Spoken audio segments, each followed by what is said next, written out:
आदरणीय जेन्जी महानुभावज्यूहरू, हजुरहरूले गर्नुपर्ने 10वटा सुधारहरू जुन अनिवार्य छन्। बिहान 9-10 बजेसम्म सुत्ने, नउठाएसम्म 11-12 बजेसम्म पनि सुत्न पछि नपर्ने, उठिसकेपछि सकेसम्म मोबाइलमै झुम्मिरहने, हरियो सागपात फलफुल तरकारी खान नरुचाउने, तर मोमो पिज्जा बर्गर जस्ता खानेकुरा चाहिँ अनलाइनमा खोजी खोजी खान रुचाउने, आफ्नो कोठाको फोहोर सोफा या पलङ मुनि राखेर कोठा सफा देखाउने, संसारका धनी मानिस एलन मस्क, अम्बानी आदिका सम्पत्ति र व्यापारको बारेमा सब जानकारी राख्ने, तर आफ्नो कलेजको फी बाउआमाले कसरी तिरेको छ त्यसको पत्तो नपाउने, 59 भनेको के हो थाहा नपाउने, तर 59 भनेपछि बुझिहाल्ने, बोल्दाखेरि बिचबिचमा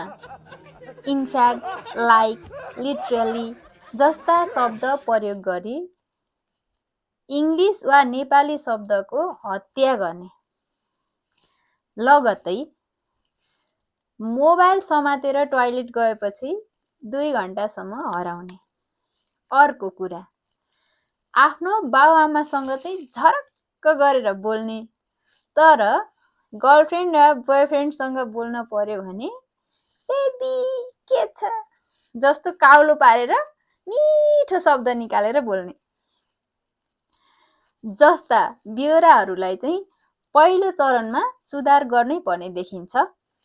यो म्याद हजुरहरूलाई 82 साल असोजको 1 गते यानि कि आजको मितिदेखि 1 वर्षसम्म दिएको छ।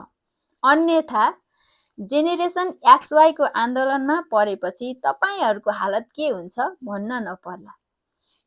छिट्टै सुधार गर्नुहोला है त।